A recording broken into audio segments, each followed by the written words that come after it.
Bilaki kanta maksudi, warto kamaksudi. Yang saya hormati koordinator PAI Ibu Rokia ya, yang sudah menyiapkan acara hari ini, dan yang saya sayangi tentunya para mahasiswa semua yang ada di sini yang sudah bersedia meluangkan waktunya untuk berada di majelis ilmu yang sangat berbahagia ini. Hari ini saya tidak ada bayaran sebanyak ini karena kemarin libur kan ya, Jumat. Jadi saya pikir pulang kampung. Nah, ternyata alhamdulillah ada yang pernah jumpa saya di MKU, tunjuk tangan. Ada berapa orang mahasiswa saya kira-kira di sini? Oh, tidak ada ya, satu ya, cuma dua. Ya, Masya Allah. Dan ada yang pernah jumpa saya di UMP, tunjuk tangan? Gak ada, berarti saya cukup tidak terkenal ya. Ada yang pernah jumpa saya di TV? Oh, apalagi TV ya. Oke, mungkin jumpa saya di YouTube juga belum ya. Baiklah, hari ini karena banyak yang belum kenal, maka tak kenal, maka tak taruh ya. Kenapa judulnya membumikan Al-Quran ya? Kenapa kita harus membumikan Al-Quran? Karena ternyata membumi, makna membumi pada membumikan Al-Quran itu adalah ketika kita mampu menjadikan Al-Quran itu meresap di dalam hati kita sebagai jalan hidup. Nah itu ya, membumi itu membumi di hati kita, bukan membumi hanya sekedar di alam saja. Sedangkan Al-Quran itu sebagai navigasi, yaitu Google Map kita ya, agar kita itu tidak tersesat. Kalau map ada map gimana? Membuat kita sesat ya, adanya belok kanan, ternyata belok kiri. Tapi kalau Al-Quran sudah tidak ada keraguan di dalamnya, karena dia sebagai petunjuk agar selamat dunia dan akhirat. Nah itu semua berawal dari wahyu yang pertama ya, tentang surat Al-Alaq, yaitu tentang membaca. Pada ayat ini Iqra bismi rabbikal ladzi khalaq ya. Pada ayat ini Allah menyuruh Nabi Muhammad, kekasih Allah, Nabi yang luar biasa ya, untuk membaca. Tapi apa kata Nabi? Ma'ana bikari. Dia tidak bisa membaca. Itu tandanya apa?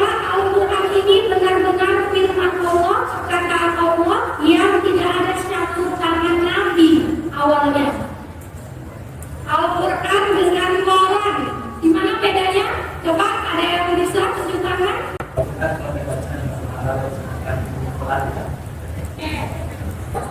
Ini kamu ya, baju oranye sama dengan saya, bajunya sama dengan saya. Ya, beda Al-Quran dengan Quran. Silakan. Al-Quran Ya. bacaannya Bu, sedangkan Quran itu tidak ada. Oke. Dari prodi apa ini? Siapa namanya? Faktia, Dari prodi? pendidikan vokasional dissertation. Oke, dari tulisan session ya, mantap ya. Nah, jadi tadi hampir sama ya jawabannya. Orang dibaca tidak dapat pahala, gitu ya. Kalau Al-Quran berpahala, gitu ya. Kalau menurut saya, ya, ini Al-Quran dan Quran sama-sama dapat pahala. Cuma bedanya di mana?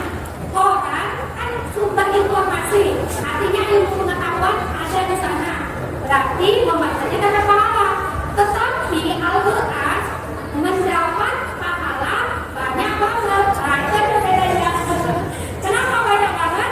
Karena kata Allah bukan satu ayat, satu kebaikan, tapi satu huruf, apa? 10 kebaikan. Nah, jadi itu ya. Bukan berarti tidak dapat pahala ya kata orang ya. Dapat tapi tidak sebanyak membaca Al-Quran. Quran ini merupakan kurikulum komprehensif. Jadi ibaratnya kalian mau membahas atau mau bertanya tentang akidah bisa, mau bertanya tentang ibadah bisa, mau bertanya tentang ekonomi bisa, sosial bisa, lengkap ya. Nah, kemudian sebagai petunjuk menghindari kebatilan. Kemudian sebagai cahaya yang menuntun keluar dari kebodohan. Orang-orang yang tidak paham ingin melakukan apa, maka tadabbur Al-Quran adalah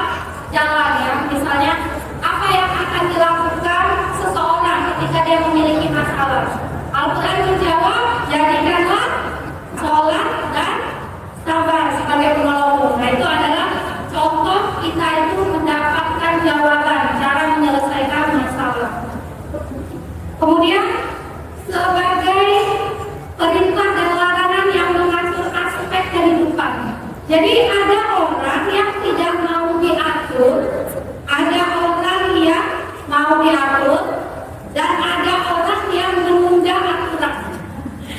Jadi kalau kita sudah kenal Al-Quran, maka kita akan mau berperintah dan mau meninggalkan larangan tersebut.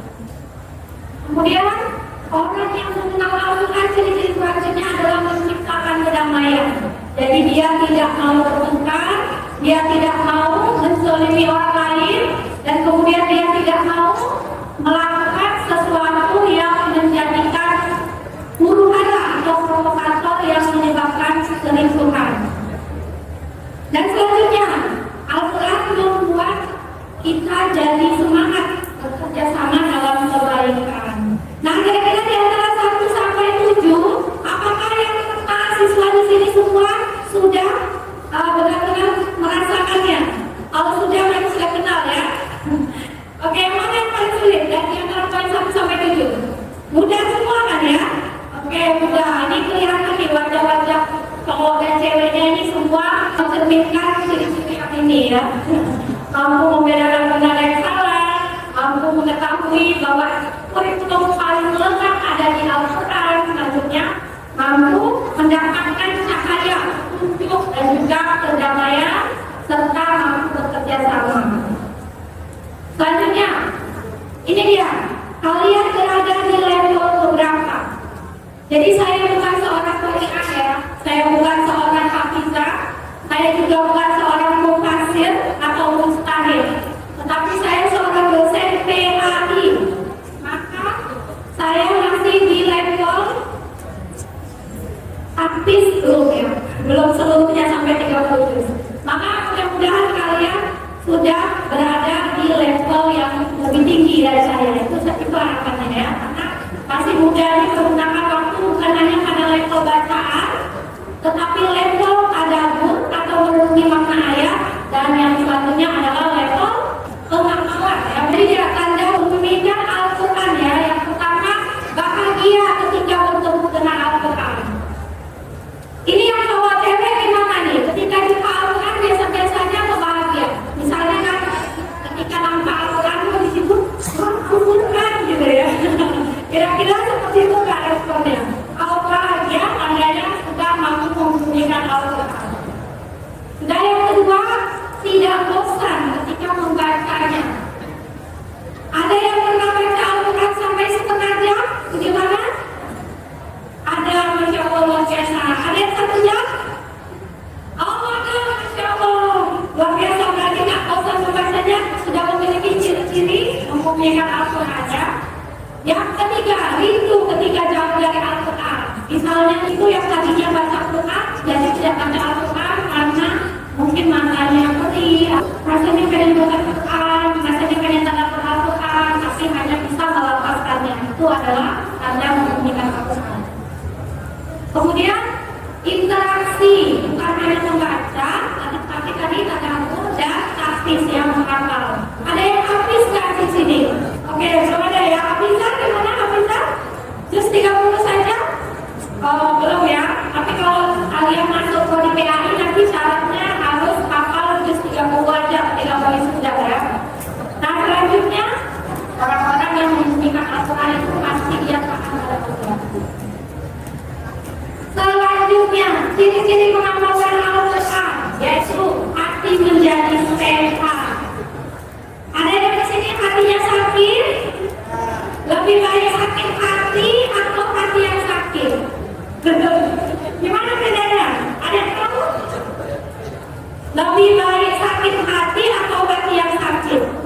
Mana lebih baik? Sakit hati. Kenapa lebih baik sakit hati? Gimana? Kalau sakit hati, yang tersakiti adalah hatinya sendiri.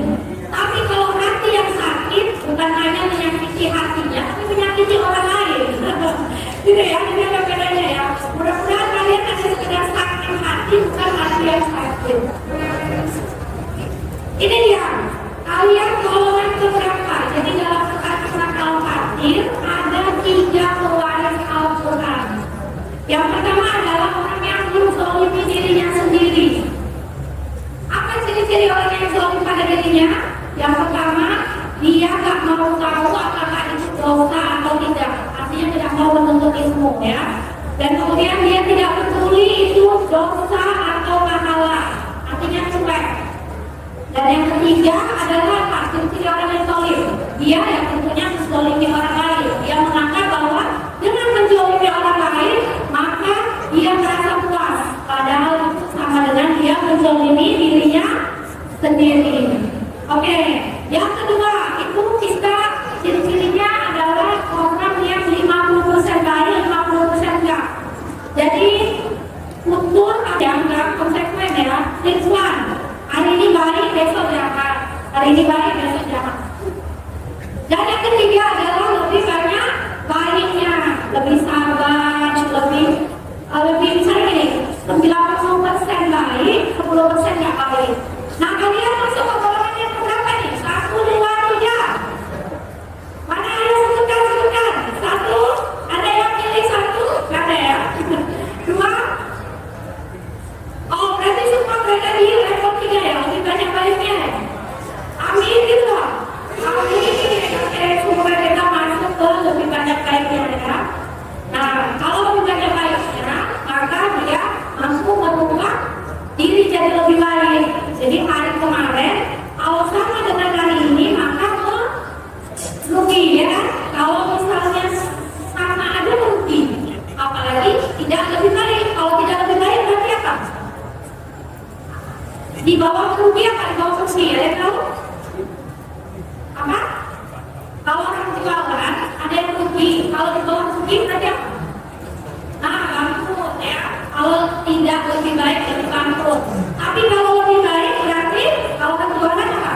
Rugi, bangkrut, sebenarnya apa? Siapa yang jualan di sini? Ya kalau apa satu lagi? Setelah rugi, setelah bangkrut, maka beruntung ya, dapat untung ya. Kalau misalnya lebih baik berarti dapat untung. Al-Quran sebagai syafaat yang dapat menolong keluarga. Jika kalian menjadi hafiz, hafizah, maka akan memberikan mahkota, menyelamatkan orang tua dan tentunya menyelamatkan keluarga ya. Selanjutnya, ini dia urgensi. Apa sih urgensi? Yaitu sesuatu yang urgen ya, sesuatu yang penting. Kenapa penting membuktikan Al-Quran? Karena nilai pahalanya yang luar biasa. Orang-orang yang di sini, kenapa diampuni oleh Allah? Karena Allah itu meliputi kita semua. Meliputi kami apa? Bukan hanya di depan ya, tapi di tengah dan juga di belakang. Semua itu akan mendapatkan ampunan Allah. Kalau tujuannya ke sini untuk belajar Al-Quran. Tapi kalau untuk dapat nilai aja enggak ya. Jadi diluruskan ya. Kemudian malaikat ridho, mulai dari kalian melakukan nanti kemari sampai kalian pulang itu malaikat ridho ya. Kemudian menjadi teman di alam kubur. Di alam kubur kenapa teman-teman? Gimana? Belum pernah ya? Sama ya? Ada yang udah pernah? Oke. Jadi di alam kubur itu gelap, tapi orang yang sering membaca Al-Quran, orang yang mau menghafal, orang yang mau mengamalkan, membuat kuburan tadi itu gelap jadi terang. Al-Quran itu bisa menjadi syafaat yang menolong kita. Al-Quran menjadi saksi bahwa kita itu pernah baik karena kita mengamalkan Al-Quran dan melaksanakan perintah Allah. Kemudian Al-Quran membuat kita menjadi sosok yang memiliki karakter mulia. Luangkan waktu untuk belajar Al-Quran. Bukan hanya membaca karena taksis ya, tapi juga kamu belajar makna-makna Al-Quran sehingga mampu menerapkannya. Itu ketika kalian bermudah ya, meluangkan langkah, Allah juga akan memudahkan langkah ke surga. Yang kita harapkan